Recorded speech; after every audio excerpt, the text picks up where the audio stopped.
21 Oscar nominations, 3 wins, 70 films across 5 decades. The world made up its mind about Meryl Streep a long time ago and got almost everything wrong. Because behind the most celebrated actress in history lives a woman the industry told was too plain to ever be a star, who lost the love of her life before she became a legend, who quietly managed, for years, a condition that threatened the only instrument she had ever truly owned. What happens when someone builds greatness on a grief that never fully healed? How does a woman the system rejected become the standard by which every other performer is measured? To answer that, we need to go back to the beginning. Long before the Oscars, long before the fame. Back to when Mary Louise Streep was still figuring out what it meant to refuse the version of herself the world had already decided to build.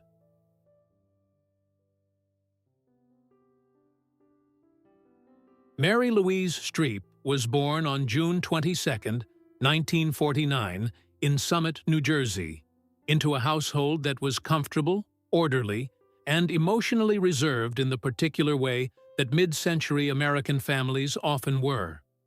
Her father, Harry Streep Jr., was a pharmaceutical executive, precise, disciplined, a man who measured the world in results. Her mother, Mary Wilkinson, was a commercial artist, creative and quietly ambitious, a woman who moved through life with grace, but rarely spoke of the dreams she may have buried along the way. From the outside, it was a picture-perfect American childhood.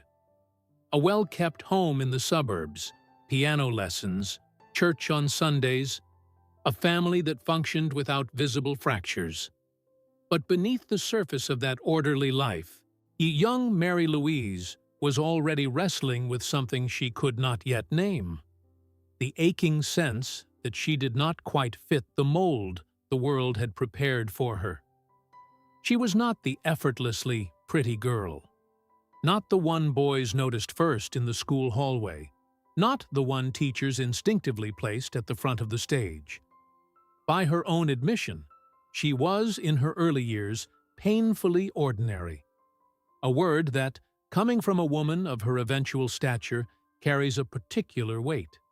She once recalled with disarming honesty that as a young girl she spent years trying to be what she believed others wanted, bleaching her hair blonde, performing a version of femininity she had studied but never truly felt.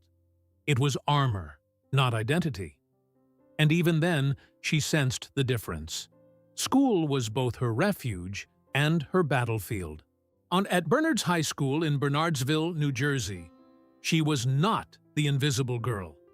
She was, in fact, homecoming queen, cheerleader, a figure of social success by every conventional measure.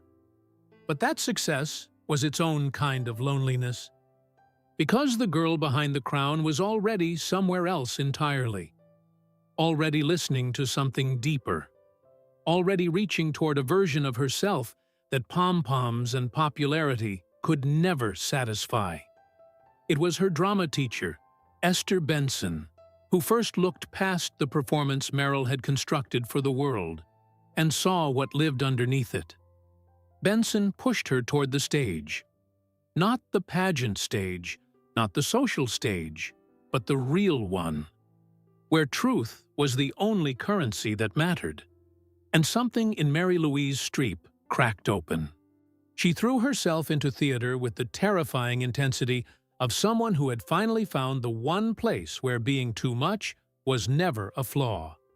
At Vassar College, she was not merely a student of acting, she was consumed by it. She read everything. She studied accents, physicality, the architecture of emotion. While other students debated the social upheavals of the late 1960s around her, Meryl was in the theater department, dissecting motivation, building characters from the inside out, discovering that the stage was the only room where she never had to pretend to be less than she was. She graduated and pushed further, earning a place at the Yale School of Drama. At the time, one of the most demanding and competitive acting programs in the country. Yale did not coddle its students, it stripped them. As professors there were not in the business of encouragement. They were in the business of truth. And the truth, as Meryl heard it more than once in those hallways, was uncomfortable. She was told she was interesting, but not beautiful enough for leading roles, that her face was too angular, her look too cerebral, too specific. One faculty member, assessing her prospects for a career in film, reportedly told her she simply was not pretty enough for the screen. The words landed like a verdict. And Meryl Streep did what she would do with every verdict the world handed her for the rest of her life. She refused it. Not loudly, not with protest or performance. Simply, quietly, with the same stubborn interior fire that had always burned beneath the cheerleader's smile and the homecoming crown. No, she graduated from Yale in 1975 and walked directly into a New York theater world that was, at that precise moment, electric with possibility, and utterly indifferent to one more ambitious young actress with no connections and no guarantee of anything. She auditioned relentlessly. She took small parts. She slept in apartments barely larger than the dreams she was chasing. Broadway noticed her slowly, then suddenly. Critics began to circle her name with a particular kind of attention, the kind reserved for people who do something on stage that cannot quite be explained, but cannot be ignored. By the mid-1970s, Meryl Streep was not yet famous, but she was already, to those paying close attention, something rarer than famous. She was inevitable.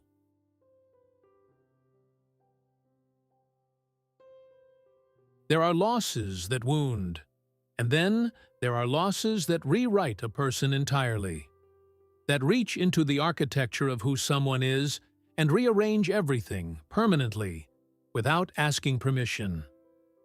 For Meryl Streep, that loss had a name: John Cazale. He was not a household name then, and he is not one now. But among those who understood acting, truly understood it, John Cazale was regarded as one of the most gifted screen performers of his generation. Quiet, intense, precise. A man who disappeared so completely into his characters that audiences forgot they were watching anyone at all. He appeared in only 5 films during his career. Every single one of them was nominated for the Academy Award for Best Picture. That is not coincidence. That is the fingerprint of someone operating at a level beyond ordinary craft. And Meryl met him in 1976 during a New York Shakespeare Festival production. She was 26. He was 41. What began as a professional encounter became, with quiet speed, the most profound relationship of her life. They moved in together. They worked together. They built around themselves the particular kind of intimacy that only exists between two people who see the world through the same strange, specific lens. She would later say that John taught her more about acting than any classroom, any professor, any technique ever had.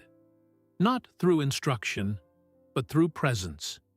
Through the terrifying honesty he brought to every moment, on stage and off. Being near him, she recalled, was like standing next to someone who had decided, once and for all, never to lie again. But the love story carried a shadow from almost the very beginning. John Cazale had been diagnosed with bone cancer. When Meryl learned the truth of his condition, she did not retreat. She did not protect herself. She made a choice that those who knew her then still speak of with a kind of reverence. She stayed, completely, without conditions. When the production of The Deer Hunter began in 1977, a film that would eventually win 5 Academy Awards, including Best Picture, John's illness was already known to the studio. The producers, facing insurance concerns, considered replacing him. Meryl, who had been cast alongside him, refused to participate in the film if John was removed.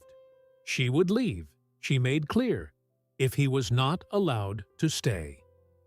The producers relented. John Cazale filmed his final role. John Cazale died in March 1978. He was 42 years old. Meryl was 28. The grief was not the kind that announces itself in public breakdowns or dramatic gestures. It was the other kind. The quiet, devastating kind that settles into the bones and never fully leaves. Friends from that period describe her as hollowed, present in body, but somewhere unreachable behind the eyes. And yet, within months of his death, Meryl Streep delivered what many still consider one of the greatest screen performances ever committed to film. Kramer vs. Kramer, released in 1979, earned her the first of her Academy Awards. Then came Sophie's Choice in 1982, a role requiring her to perform in English, German, and Polish, to inhabit a character shattered by a wartime trauma of unimaginable cruelty, on her second Oscar.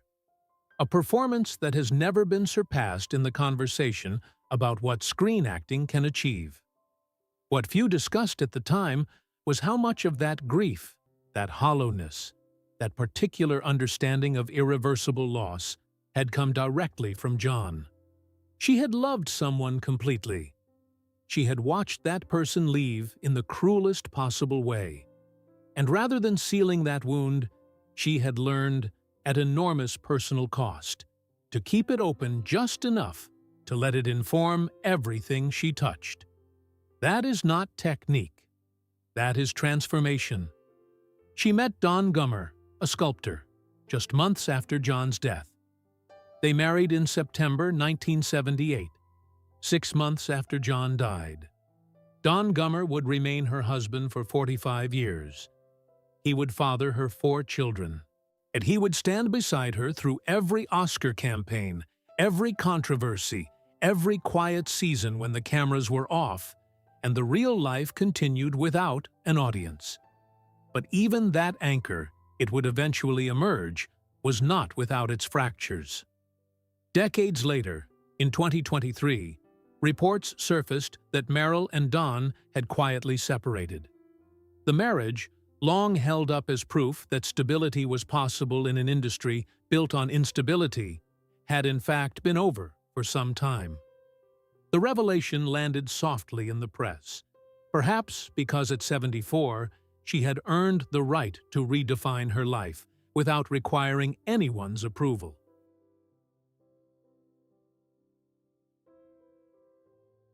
There is a particular kind of loneliness that belongs exclusively to those who reach the very top of their field. Not the loneliness of obscurity, which is at least shared by many, but the loneliness of altitude, the silence that settles around a person when they have climbed so high that the air is different, thinner, and the people who once walked beside them are no longer visible below. Meryl Streep reached that altitude in the early 1980s, and she would spend the better part of 2 decades learning what it cost to breathe up there. By 1982, she was not simply a celebrated actress, she was the actress. The fixed point around which the entire conversation about serious American film performance rotated. Sophie's Choice had done something rare and irreversible. It had not merely earned her an Oscar, and it had installed her in a category of one.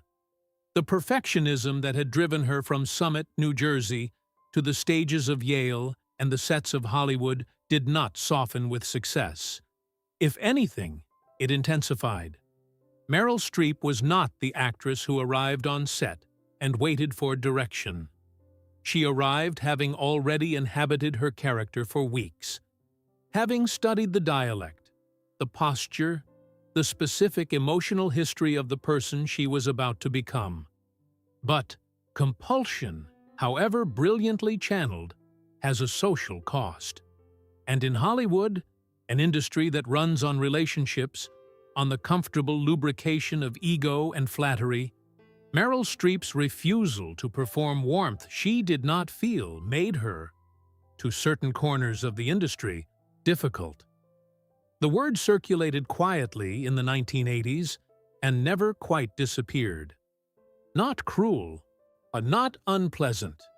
Simply difficult. Dustin Hoffman, her co-star on Kramer vs. Kramer, reportedly slapped her without warning before a take, believing the shock would produce a more authentic reaction. Meryl's response, recounted years later with a precision that said everything, was direct and unambiguous. She told him, quietly and clearly, never to do that again. That she was an actress. That she did not need to be assaulted to access emotion.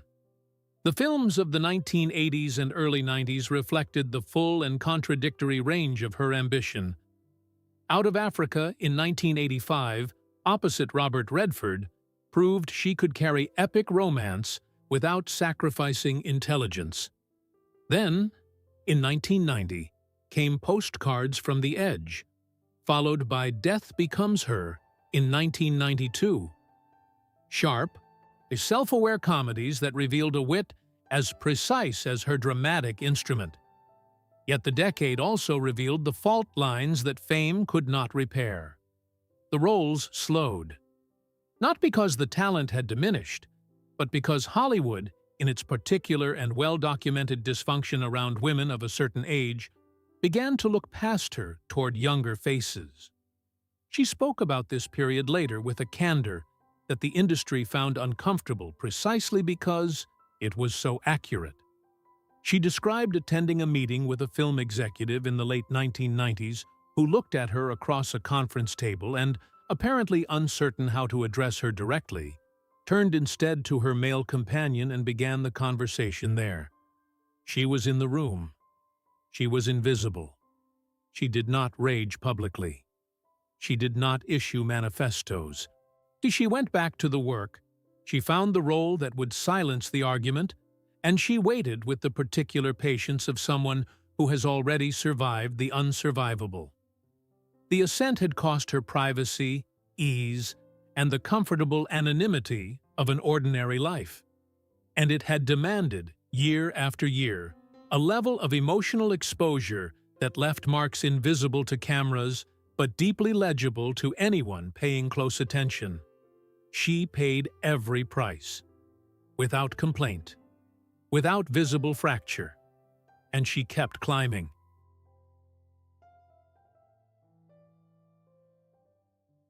There is a myth that surrounds people who achieve the kind of success Meryl Streep achieved. A comfortable, persistent myth that whispers, at a certain level of greatness, life becomes easier. That the losses shrink. That the pain becomes manageable. Meryl Streep's life is, among other things, a quiet and devastating refutation of that myth. By the mid-2000s, she had returned to the center of the cultural conversation with a force that surprised even those who had never doubted her. The Devil Wears. Prada, in 2006, was not merely a commercial success. It was a cultural event. Her portrayal of Miranda Priestley, the glacially powerful fashion editor whose silences were more terrifying than other people's screams, became one of the most discussed performances of the decade. She received her 14th Academy Award nomination. Then Doubt in 2008. Then Julie and Julia in 2009. Then The Iron Lady in 2011. Her portrayal of Margaret Thatcher earning her a 3rd Academy Award. 21 nominations over a career spanning 4 decades. A number that belongs not to the history of film awards, but to the history of human persistence. Don Gummer had been her anchor in many ways. The sculptor husband who appeared at premieres but never sought them. Who raised 4 children, Henry, Mamie, Grace, and Louisa, in the particular chaos of a household where one parent was simultaneously one of the most recognized human beings on the planet and fiercely committed to being simply their mother at home. But in 2023, after 45 years of marriage, and it was reported that Meryl and Don had separated. Quietly, without announcement, without the dramatic public unraveling that Hollywood divorces usually provide for public consumption. No statements, no competing narratives, just the quiet, adult acknowledgement that something long and significant had reached its end. In 2018, Meryl Streep made a disclosure that reframed much of what her public had long observed. She revealed that she had been living for years with a condition affecting her hand, a tremor that she had quietly managed, quietly worked around, quietly accommodated into a performance style so controlled and so deliberate that no one in her audience had ever detected it. The disclosure was not a complaint. It was offered almost as an aside, the way she offered most personal information. Briefly, set without appetite for sympathy, and with the air of someone who had long since made peace with the thing she was describing. The cultural reckoning of 2017 brought its own complicated chapter. When the wave of allegations against Harvey Weinstein broke into public view, and the movement reshaped the conversation about power and abuse in Hollywood, Meryl Streep found herself in an uncomfortable position. Weinstein had produced several of her films. She had thanked him in speeches. Her response was careful. She stated that she had not known of his specific behavior toward other women. Some accepted this. Others did not.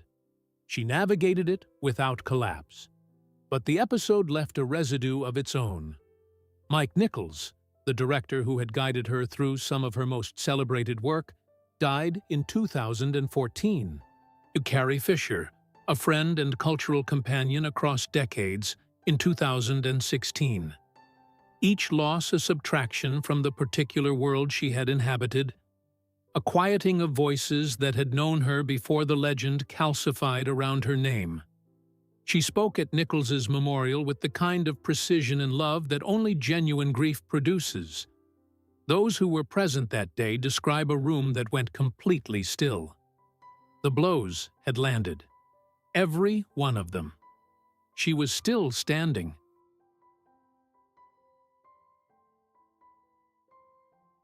There is a version of Meryl Streep that the world constructed without her permission. The version that lives on award show stages and magazine covers, and in the reverent tones of film school professors. The flawless instrument. The untouchable standard. The woman who arrived at greatness so completely that she ceased somewhere along the way to seem entirely human. Meryl Streep has spent the better part of her life quietly dismantling that version. Not through scandal or rebellion, but through the persistent, almost stubborn insistence on being, in every room that was not a set or a stage, simply and completely herself. A woman with opinions she did not soften. A mother who showed up. A friend who remembered. Those who have known her across decades describe someone whose private self is both more ordinary and more formidable than the public image suggests. Ordinary in the specific way of someone who genuinely prefers a quiet dinner to a premiere, who is more comfortable in a Connecticut kitchen than on a red carpet, who reads obsessively and argues passionately about things that have nothing to do with film. Formidable in the way of someone whose intelligence fills a room without announcing itself. She raised 4 children with a deliberateness that those who observed it found remarkable given the circumstances. When she was home, those close to the family say, she was genuinely, completely home. The phone calls did not take priority. The scripts were set aside. The legend clocked out. Her friendships tell their own story. Meryl Streep is not a collector of famous people. The circle is small, maintained over decades, weighted heavily toward artists and writers, and people who had known her before the world had decided what she was. She is described by those inside it as a loyal and demanding friend in equal measure. Someone who will appear without hesitation in a moment of genuine crisis, and who has little patience for the performative varieties of human connection that celebrity tends to generate.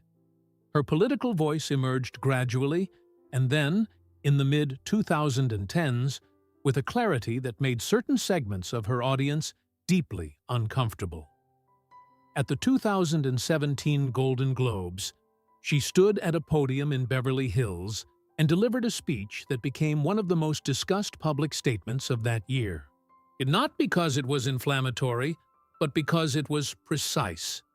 She spoke about the responsibility of those with platforms, about the danger of cruelty normalized in public life, about the specific power of storytelling to build or erode empathy. She received threats. She was accused of elitism, of liberal condescension, of using a glamorous stage to lecture an audience that had not asked for instruction. She did not retract a word. She co-founded the Time's Up Legal Defense Fund. She lent her name and her presence to causes with the same selectivity she brought to roles. Carefully, after consideration, not for visibility, but for impact. She believed, visibly and articulately, in the irreducible complexity of human experience, in the capacity of a well-told story to do something that a speech or a manifesto could not. To make a person feel something true about someone utterly unlike themselves. That belief was not abstract. It was the engine of everything she had ever done on a stage or a screen.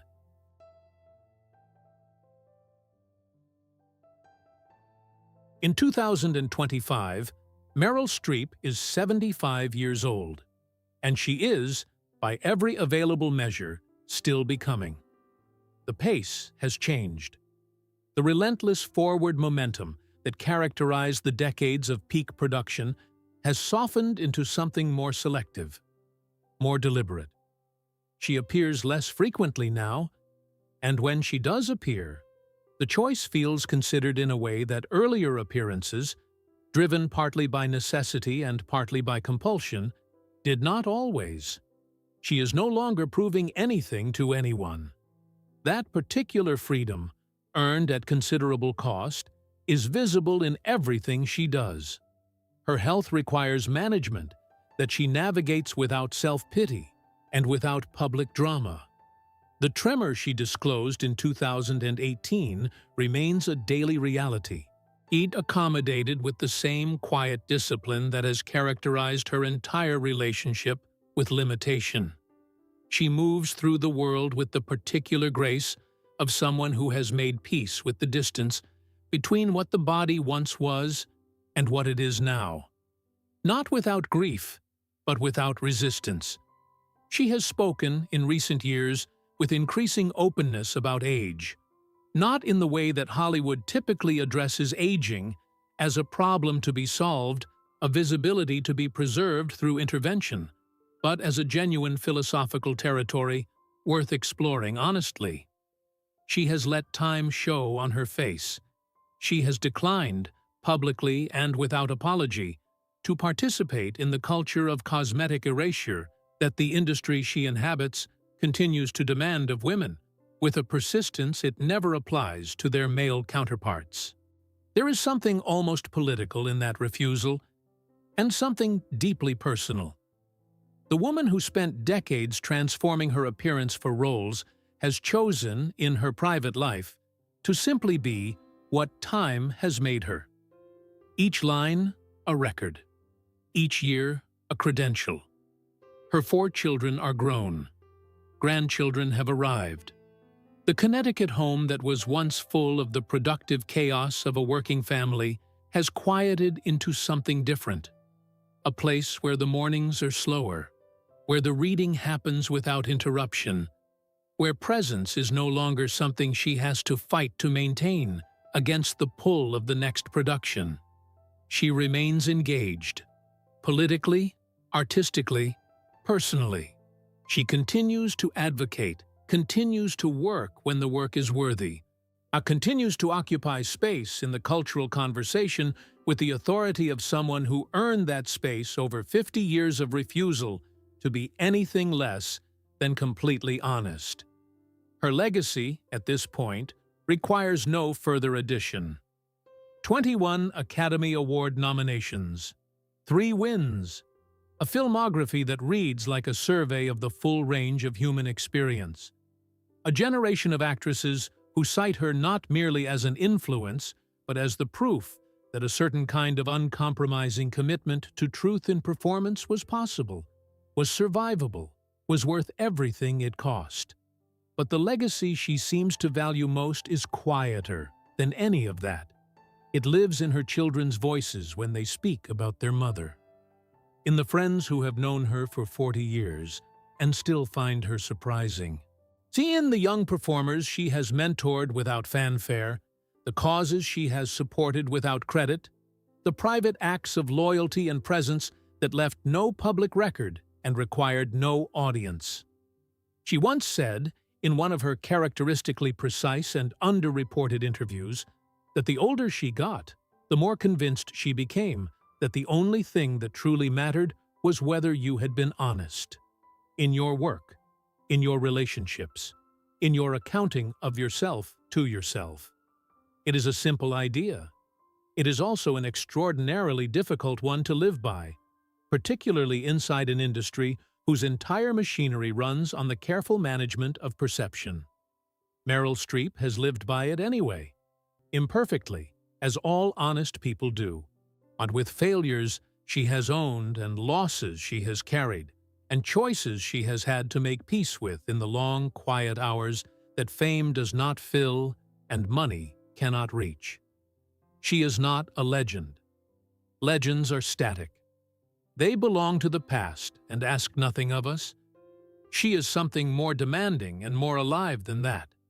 She is a woman still asking the hardest questions, still doing the work, still becoming, and after everything, the grief, the reinventions, the losses, the long climb and the longer maintenance of the altitude, still, unmistakably, herself.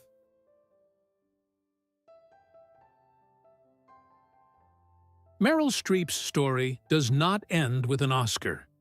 It does not end with a marriage or a separation or a diagnosis or a standing ovation.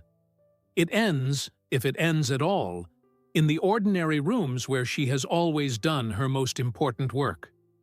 Loving her children, honoring her losses, choosing honesty over comfort, presence over performance, truth over the far easier seduction of the legend. Think about what that means for a moment. This is a woman who was told, in the hallways of one of the most prestigious drama schools in the country, that her face was not right for the screen. A woman who buried the love of her life at 28 and walked onto a film set months later and delivered one of the greatest performances in the history of cinema. A woman who reached the absolute summit of her profession and still found, waiting for her there, the same loneliness, the same loss, the same fragile and irreplaceable texture of an ordinary human life. She did not escape any of it. Not the grief, not the physical limitations, not the slow, humbling negotiations that time demands of every body, regardless of how many awards it has carried across a stage. She simply refused to let any of it be the final word. And perhaps that is the truest thing her story offers us. Not the career, extraordinary as it is, not the awards, historic as they are, but the reminder that endurance is its own form of greatness, that the decision to keep going, to keep showing up honestly, to keep choosing presence over performance in the rooms that actually matter, is not a small thing. It is, in fact, everything. What do you carry from her story? The reminder that grief, survived honestly, and becomes the deepest kind of wisdom? That the things we cannot control, time, loss, the body's slow negotiations with age, are not our failures but our teachers? That the most important work any of us will ever do happens not under lights, but in the quiet, in the ordinary, in the presence of the people we love? Leave your reflection below. We read every single one. Subscribe for more untold chapters of the lives behind the legends. Share this with someone who needs to be reminded that resilience is not the absence of pain. It is what you build from it. Because the greatest stories are never only about triumph.